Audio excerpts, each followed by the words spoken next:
In this lesson, we're going to work on solving and checking equations that involve multiplication and division.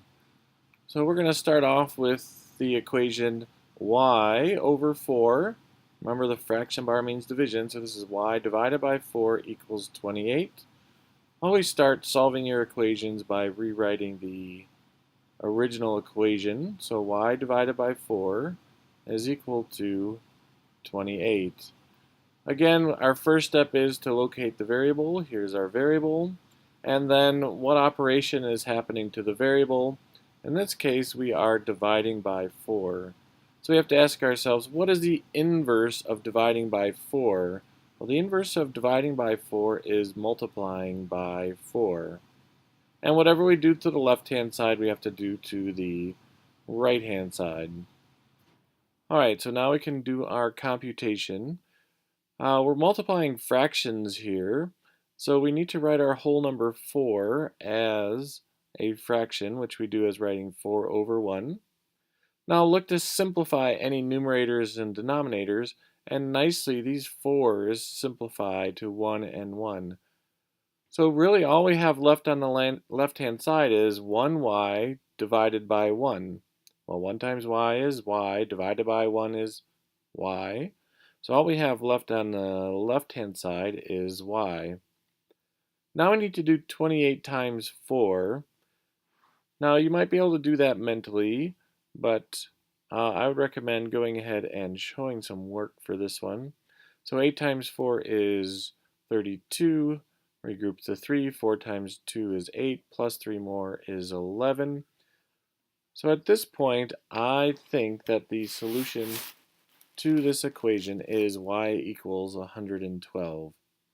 Now I'm going to go ahead over and check to see if indeed y equals 112 is the solution.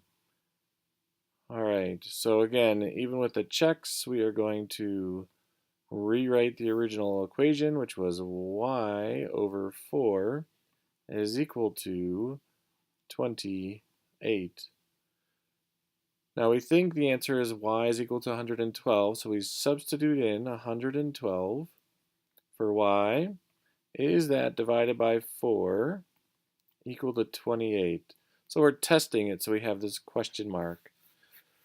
Alright, so I think for this one we need to check using some long division. So 112 divided by 4. 4 goes into 1 no times.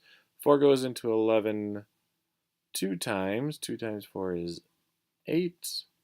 Subtract, we get 3. Bring down the 2. 4 goes into 32 8 times, which is exactly 32. So we do get 28. So 112 divided by 4 is 28, which is obviously equal to 28. So that tells us we are confident that our final answer of y equals 112 is correct. Again, if our check did not give us an equality statement, so if we got like 26 is equal to 28, we knew we made a mistake somewhere. Alright, so that's where the original equation was division. Let's look at an equation that starts with multiplication. So in our next one, we have 6x is equal to 114. Go ahead and write the original equation. We find the variable. So here's our variable x. What's happening to x? Well, 6 is a coefficient, which means we are multiplying x by 6. The inverse operation of multiplying by 6 is dividing by 6. And whatever we do to the left-hand side, we need to do to the right-hand side. Alright, so let's start computation. We have a 6 in the numerator, a 6 in the denominator. Those simplify to 1. So therefore, all I'm left with is 1 times x, which is x, over 1, which is just x. So we have x on the left. Now we have 114 divided by 6. We can do some quick long division.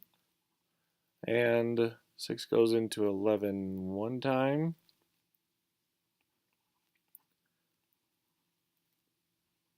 Oops, I made a boo-boo. Notice I wrote 116 instead of 114, so I apologize.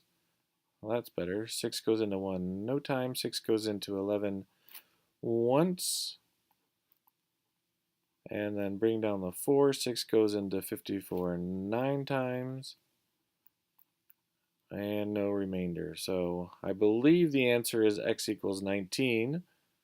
Let's go ahead and check. Start by writing the original equation. 6x is equal to 114. And now I'm going to substitute in what I think the answer is. I think the answer is 19. So put a question mark there. Is 6 times 19 equal to 114? That warrants a little work on the side here. 6 times 9 is 4. Regroup the 5. 6 times 1 is 6 plus 5 more is 114. So indeed I did get 114 is equal to 114. So I am confident that x is equal to 19.